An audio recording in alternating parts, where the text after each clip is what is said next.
지성소는 우리 하나님이 임재하는 처소라고 말할 수가 있습니다. 그래서 하나님의 이 백성들은 하나님께 속죄물을 바침으로 자기 죄가 속죄됨을 받았습니다. 지성소는 매우 거룩한 곳이고 거기는 대제사장도 1년에 딱 한 차례 들어가요. 자기 죄를 먼저 위에 속죄하고 나서 그러고 나서 들어갈 수 있는 곳이 이 속죄, 거룩한 그 지성소가 되는 것입니다. 이 지성소에는 하나님의 법궤와 만나와 아론의 쌍난 지팡이가 있었습니다. 이 성소는 하나님의 임재의 상징이며 이 성막에서 하나님은 자기 백성을 만났던 것입니다. 그런데 이스라엘이 약속의 땅으로 들어간 이후에 솔로몬 왕이 이제 제대로 된 예루살렘 성전을 짓게 됩니다. 원래는 그 아버지 다윗이 성전을 짓고자 했으나 피를 많이 흘려서 하나님이 허락지 아니하시고 그 아들 때에 예루살렘 성전을 짓도록 허락을 하셨습니다. 예루살렘 성전을 위해서 얼마나 많은 금과 은과 그 귀한 그런 보석과 그렇게 좋은 나무들을 바쳤습니까? 백성들이 아낌없이 하나님께 바쳤고 정말 역사상 가장 화려하고 멋지고 웅장한 예루살렘 성전이 탄생했습니다. 솔로몬은 그 성전을 하나님께 바치면서 기도하기를 하나님이 참으로 땅에 거하시리이까 하늘과 하늘대 하늘이라도 주를 용납하지 못하겠거든 하물며 내가 건축한 이 성전이오리이까 그러나 내 하나님 여호와여 주의 종의 기도와 간구를 돌아보시며 이 종이 오늘 주 앞에 부르짖음과 비는 기도를 들으시옵소서. 주께서 전에서 말씀하기를 내 이름이 거기 있으리라 하신 곳 이 성전을 향하여 주의 눈이 주야로 보시오며 주의 종이 이곳을 향하여 비는 기도를 들으시옵소서. 주의 종과 주의 백성 이스라엘이 이곳을 향하여 기도할 때마다 주는 그 간구함을 들으시되 주께서 계신 곳 하늘에서 들으시고 우리 죄를 사하여 주시옵소서. 만일 주의 백성 이스라엘이 주께 범죄하여 적국 앞에 패하게 되므로 주께로 돌아와서 주의 이름을 인정하고 이 성전에서 기도하며 간구하거든 주는 하늘에서 들으시고 주의 백성 이스라엘의 죄를 사하시고 그들의 조상들에게 주신 땅으로 돌아오게 하옵소서. 참 이 기도 들을 때 얼마나 이 백성들이 감개무량하겠습니까? 하나님께서 이 기도를 아주 귀 기울여 들으신 것입니다. 이스라엘 백성은 이 예루살렘 성전을 자랑스럽게 여겼지만 역사를 보면 그 이스라엘 백성은 율법을 지키지 않고 우상에 빠짐으로 결국은 바벨론에게 이 성전이 회포되고 그 전에 모든 직기들이 바벨론으로 이거되는 참 불행한 결과를 초래하고 말았습니다. 무너진 성전은 70년 후에 에스라 학계 수르 바벨론이 바벨론의 귀환해서 보잘것없는 모습으로 복귀가 되고 헤롯 시대에 와서는 성전은 다시 확장, 신축되게 되는 것입니다. 여러분, 예수님 당시의 성전은 헤롯 대왕이 지은 성전입니다. 그래서 헤롯 그 예배당 헤롯 성전이란 이름을 가졌습니다. 이 성전은 굉장히 화려하고 46년에 걸친 굉장히 정성을 다한 그런 이 성전입니다. 헤롯이 유대인의 환심을 사기 위해서 그 정치적인 의도로 비용을 아끼지를 않았어요. 그래서 이 성전 지역이 확장되어서 시온산 전부를 차지하고 있다고 말을 하고 있습니다. 이 성전은 주전 19년에 착공해서 총독 알비어스 시대에 준공을 하였습니다. 예수님 때도 아직 이 성전은 미완성 상태로 남았습니다. 46년 동안 지었다는 이 성전은 대단한 건축이었지만 AD 70년 로마군에 의해서 불타고 파괴되고 서쪽에 이 성벽 일부만 남아있다고 합니다. 오늘 주님은 이 헤롯 성전을 찾아가십니다. 그리고 헤롯 그 성전을 정결케 하는 장면이 오늘 말씀에 나타나고 있습니다. 이 성전의 청결 사건은 사복음에서 공통적으로 나오는 사건입니다. 근데 성전 청결 사건이 나오는 그 위치가 달라요. 마태, 마가, 누가 공간복음에 따르면 공생의 마지막 부분에 위치하는데, 이 요한복음만은 공생의 초기에 이 성전 청결 사건이 나옵니다. 요한은 성전 청결 사건을 맨 앞에 둠으로써 예수님이 메시아라는 것을 강조하는 것으로 해석하고 있습니다. 예수님 당시에는 3대 절기가 있는데요, 유월절, 오순절, 장막절이 있습니다. 그때는 세계 많은 유대인들이 자기 예루살렘으로 다 집합을 합니다. 그런데 이 성전에 그냥 들어가는 것이 아니에요. 성전에 들어가려면 성전세를 내야 되는데, 문제는 성전세가 문제입니다. 성전에 내는 돈은 아무 돈이나 받질 않아요. 그래서 성전 안에서만 통용되는 은으로 된 그런 이 화폐를 사용했습니다. 그래서 로마에서 온 사람들도 그 화폐로 환전을 해야 되고, 헬라에서 온 사람들도 자기 돈을 그 성전 화폐로 환전을 해야 됩니다. 그런데 이 돈을 환전하는 사람들이 물론 엄청난 수수료를 때렸습니다. 그래서 백성들이 많이 고충이 심했고 참 많은 손실을 받습니다. 문제는 유월절 제사를 드리기 위해서 이제 그 사람들이 빈손으로 오지 않고 짐승을 끌고 온 게 문제예요. 여러분, 먼 지역에 있는 사람이 짐승을 끌고 온다는 게 얼마나 힘들겠습니까?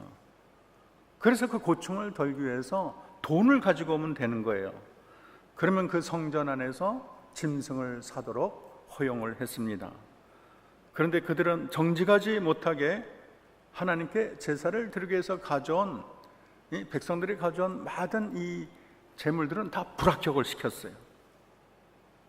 너무나 수준을 높이 잡아서 웬만하면 다 불합격을 시키고 그 안에서 파는 이 동물들만 합격을 시킨 거예요.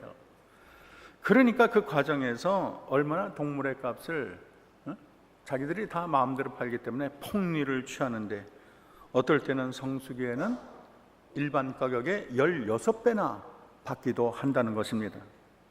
이 많은 돈은 고스란히 장사꾼들, 성정, 귀족의 손으로 들어가고 말았습니다. 자연스럽게 돈 바꾸는 환전소, 또 짐승을 살 수 있는 그런 시장이 사내들인 공의의 관할하에 감남산 지역에 세워졌습니다. 그 돈이 이제 엄청나게 되니까 대제사장은 이제 더 마음을 더 아주 강하게 먹고 자기 권력을 이용해서 그 성전 내부에 아예 거래소를 만들었어요. 성전 뜰이 18,000평 정도 되는데 이 뜰을 세 부분으로 나눠서 그 하나가 이방 사람들을 위한 공간으로 만들었습니다. 대제사장을 비롯한 성전 귀족들은 이 이방인의 뜰을 아예 시장으로 바꾼 것입니다. 그것이 바로 부패의 온상이 된 거예요. 그것이 막대한 부를 축적하는 수단이 된 것입니다.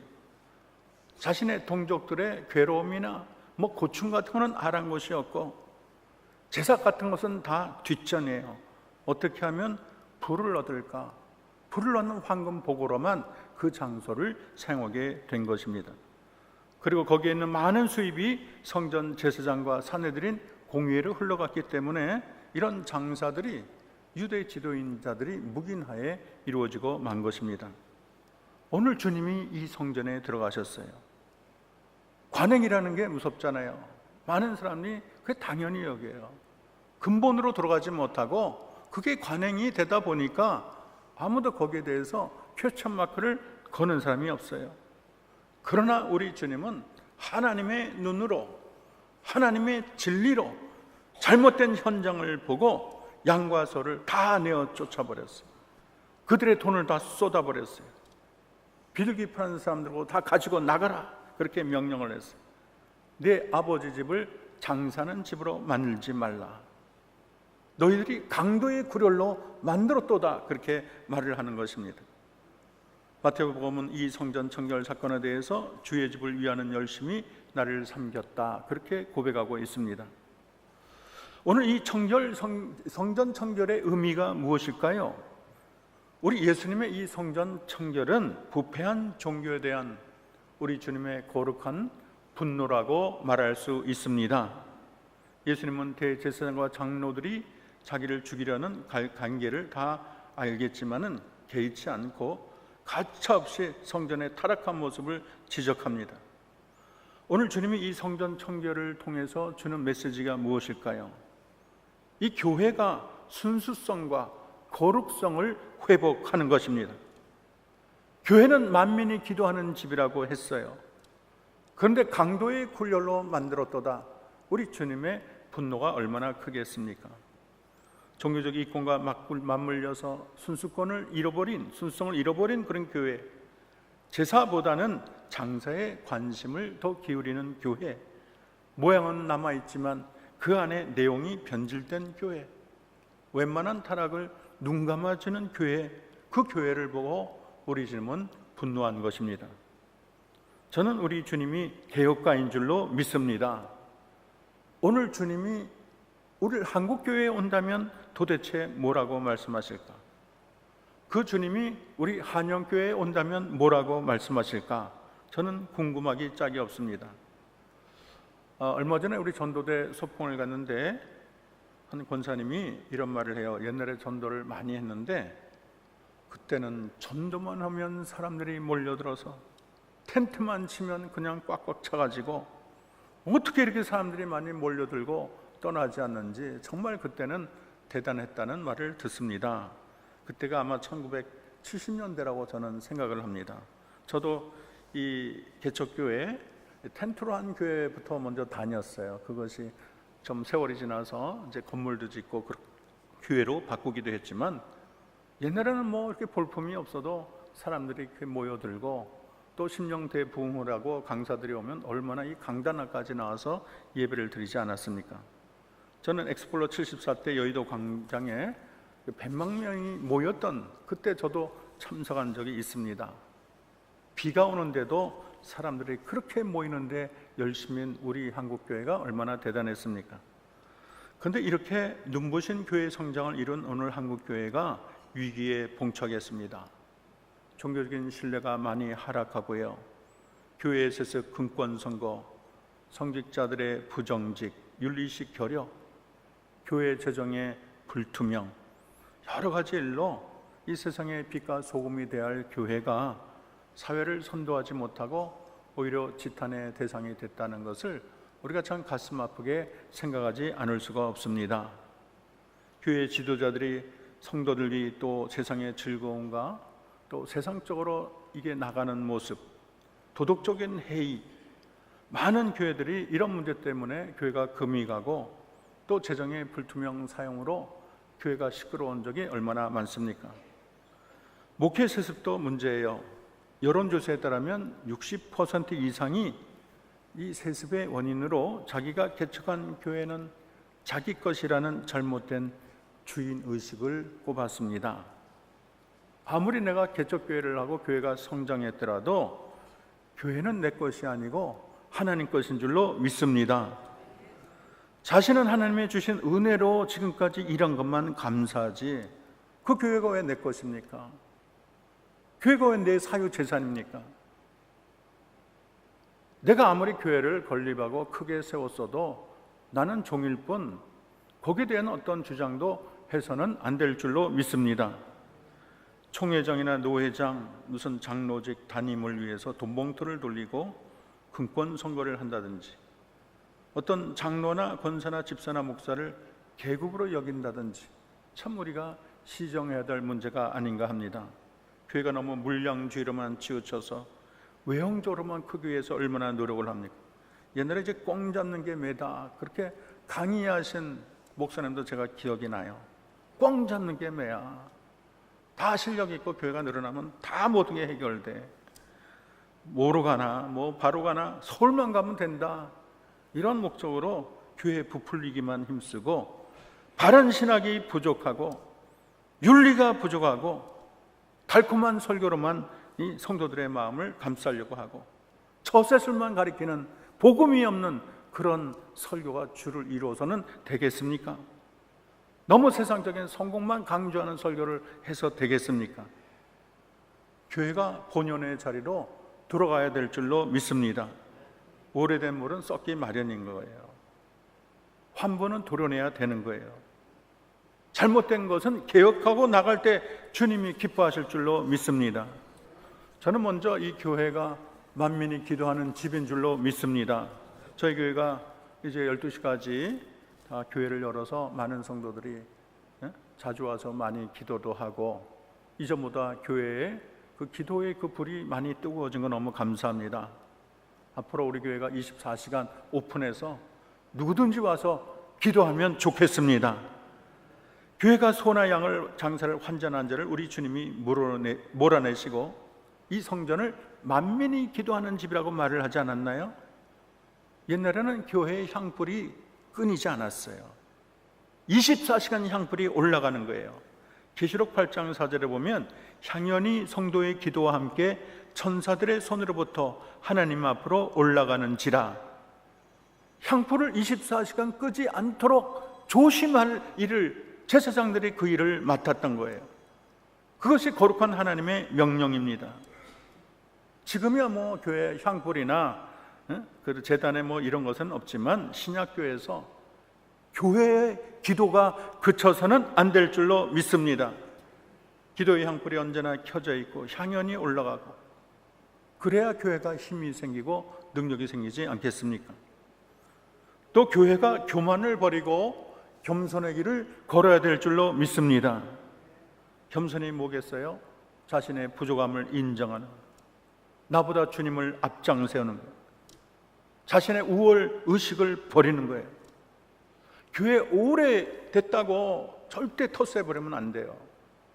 30년 있던 사람, 20년 있는 사람 우습게 여기고, 20년 있던 사람이 10년 있는 사람 약간 차이를 두고, 새로운 사람들이 버텨나기 힘들다, 여기는 너무 층이 많고 자기들끼리 다 하나가 돼가지고 들어오기 어려워, 이런 지적을 받는 교회가 너무 많아요. 또 오랜 역사를 가진 교회일수록 그 새로운 교인이 이 살아남는 게 생존 경쟁이라는 거야. 근데 문제는 기존 교인들은 몰라요. 너무 자연스러워.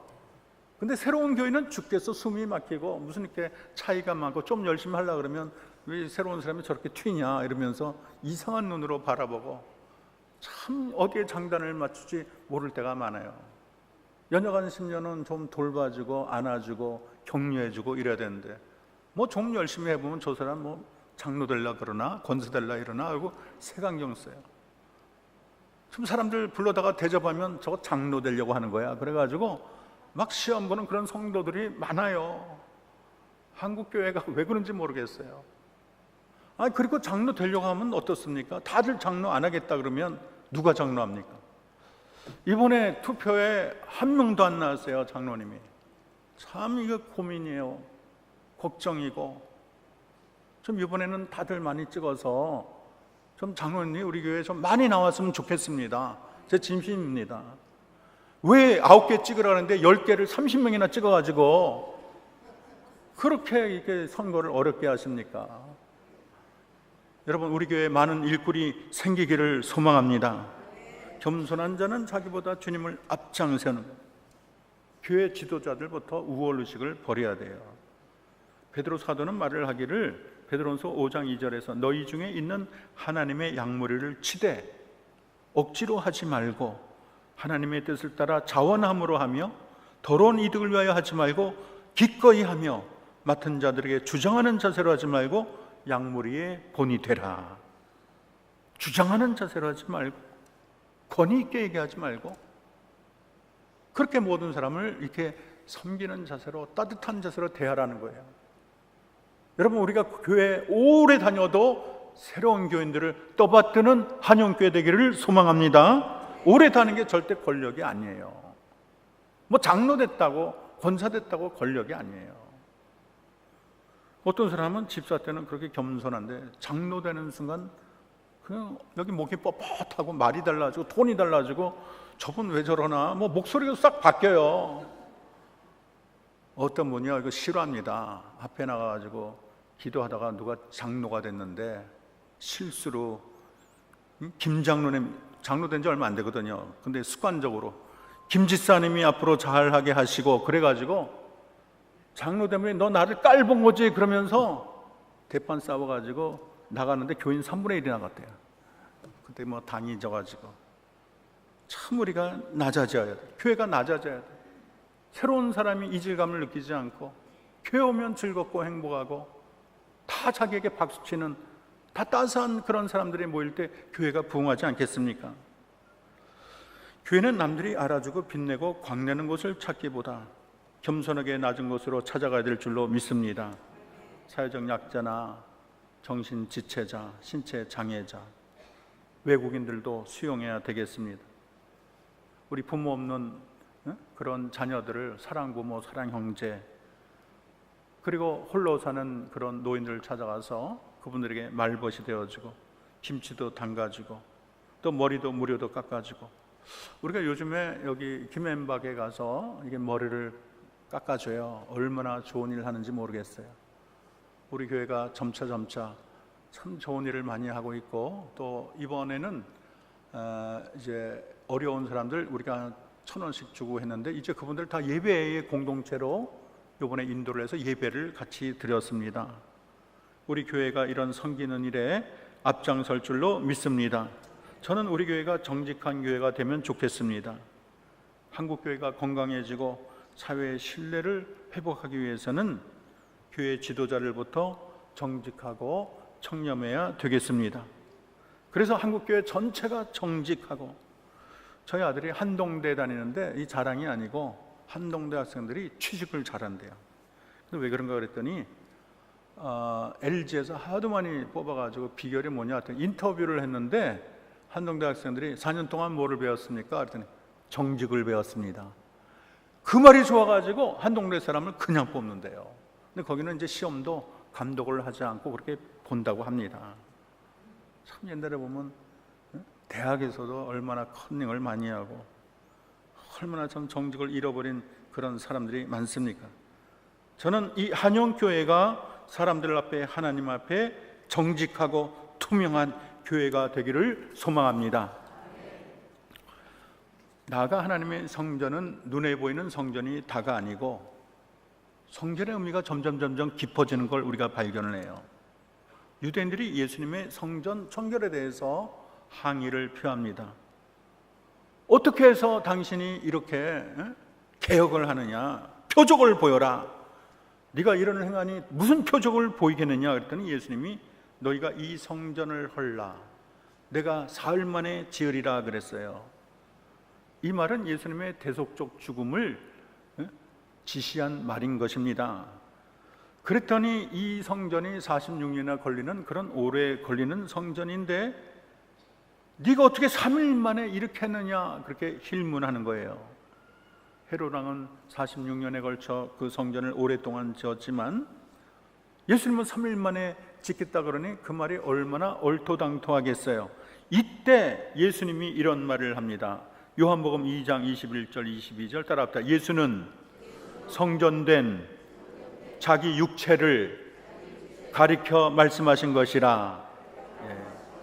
예수님의 육체가 성전이라는 거예요.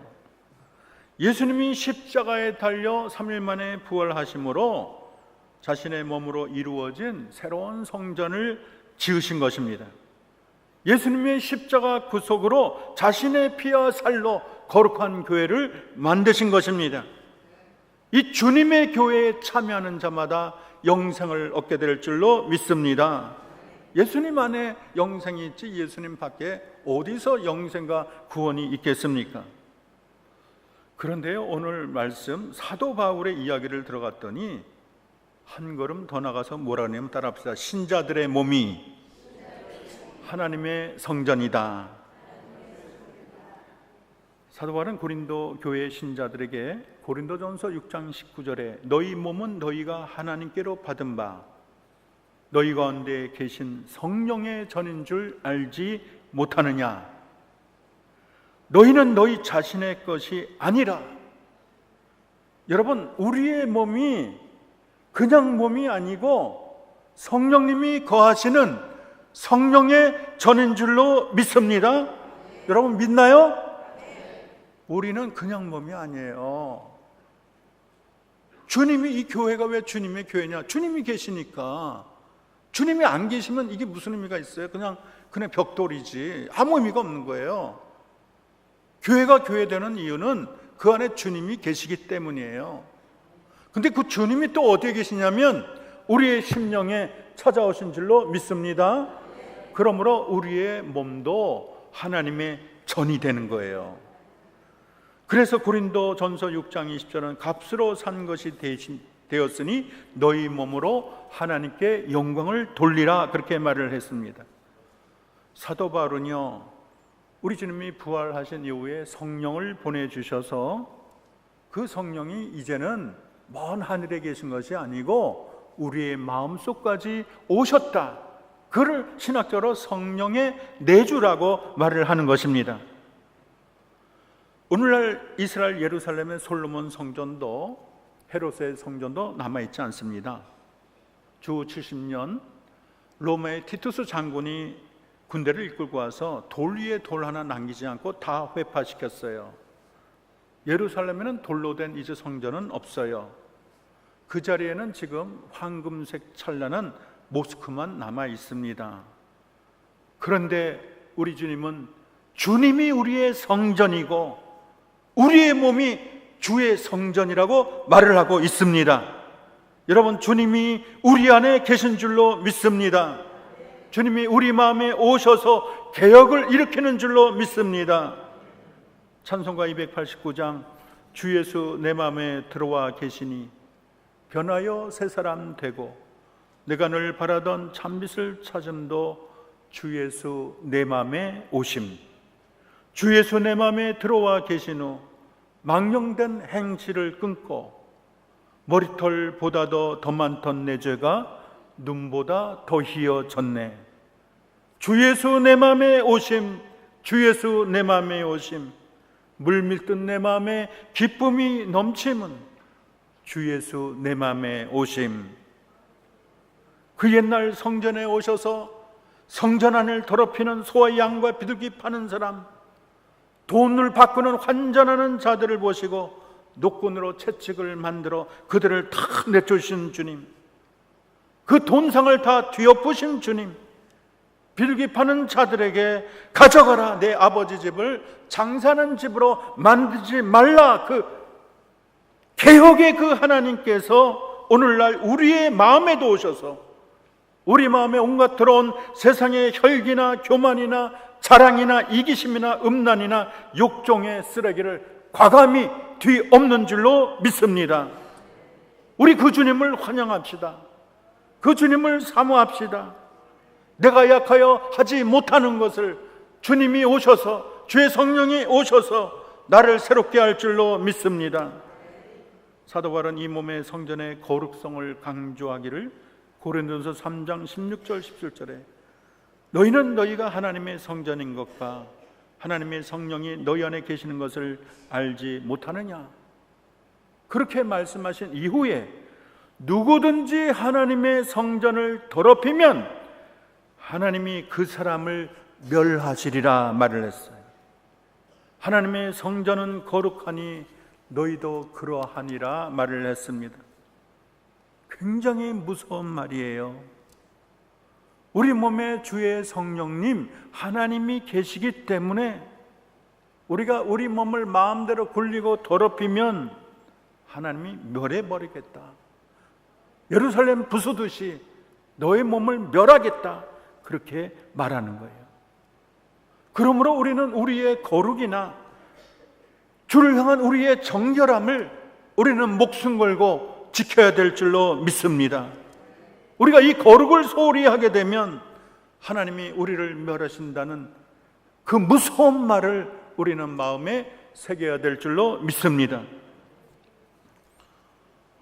지금도 우리 하나님은 교회의 거룩을 위해서 일하시는 하나님, 또 성령의 전인 우리의 몸, 우리의 마음의 거룩을 위해서 일하시는 하나님이세요. 그러기에 잠언 17장 3절은 도가니는 은을 푸른 금을 연단하거니와 여호와는 마음을 연단하니라 말을 하고 있습니다. 우리 주님은 우리의 재산에 별로 관심이 없어요. 여러분이 세상에 얼마나 출세했나, 그게 대단한 거 아니에요. 얼마나 재산이 얼마고 무슨 학위가 얼마고 출세를 얼마하고 자동차가 뭐 에쿠스냐 그랜저냐 그런 거 안 따져. 아파트가 몇 평이냐, 우리 주님은 그런 데 별로 관심이 없어요. 주님이 지극한 관심은 여러분의 마음인 줄로 믿습니다. 우리 주님은 여러분의 마음을 유심히 바라보고 있어요. 여러분이 새로워지기를 원하세요. 여러분, 교회의 거룩과 마음의 거룩은 하나입니다. 거룩한 교인이 모이면 거룩한 교회가 되는 거예요. 마음이 지저분하고 세상적인 교인들이 모이면 더러운 교회가 되는 거예요. 교회의 거룩을 위해서 째찍을 드신 주님이 우리 심령의 거룩을 위하여 째찍을 드시는 줄로 믿습니다. 중요한 것은 예배와 삶의 일치라고 말할 수 있어요. 교회는 거룩한데 삶을 거룩하지 못하면 어찌합니까? 교회에서는 찬송하고 예배하고 눈물을 흘려 기도하는데 밖에 나가면 세상 사람과 하나 다를 바 없고 세상 냄새 풀풀 살리고 여전히 음란하고 쾌락하고 시기, 질투, 교만, 열기, 무자비하고 불의하고 추악하고 탐욕하고 뭐 세상과 다를 바가 없어. 자기 크리스찬은 절대 안 밝혀. 나도 직장생활 좀 여러 번 해봤지만 자기를 안 밝혀. 술자리 가서 다 하고 술집 가서 2차, 3차 다 하고 알고 봤더니 안수집사입니다. 절대 안수집사라 얘기했다가 자빠져 숨질 사람이 많거든. 절대 얘기를 안 해요. 그거 밝혔다가 얼마나 삶이 불편합니까? 어떻게 안수집사는 저렇게 술을 마셔? 어떻게 술집에 앉아있어? 이 얘기 들을까 봐 절대 비밀입니다. 그리고 교회 가서는 다 눈물로 회개하고 밖에 나가면 담배 피고 술 마시고 사기치고 뭐 세상 하는 사람 다 해. 무늬만 크리스찬이야. 참 우리가 가슴을 쳐야 되겠습니다. 우리 주님이 얼마나 신앙과 삶의 불일치가 심대하면 말라기서 1장 10절에 말하기를 이렇게 말했어요.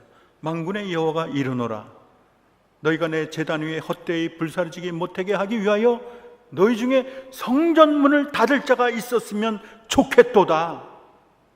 성전문을 닫으면 좋겠다. 너희들이 드리는 재물이 역겹다. 너희들이 열심히 재물은 드리는데 세상에 나오면 피 흘리고 사기치고 세상 음란에 빠져있고 역겹다. 너희 재물이, 너희 찬송이 역겹고 예배가 역겹다. 차라리 재물을 못 드리도록 성전문을 닫았으면 내 마음이 후련하겠다. 우리 하나님이 그렇게도 말씀을 하셨습니다.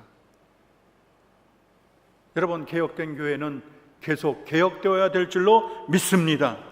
그 옛날 강도의 구렬이 된 헤롯 성전을 찾아오셔서 거룩을 위하여 째찍을 드신 그 개혁의 주님이 우리 한국교회도 찾아오셔서 한국교회를 새롭게 하시고 그 주님이 우리 한영교회도 찾아오셔서 한영교회를 새롭게 하시고 그 주님이 우리의 심령에도 찾아와 우리가 하나님 앞에 거룩한 주의 백성으로 서기를 소망합니다. 기도하겠습니다. 은혜의 하나님, 재난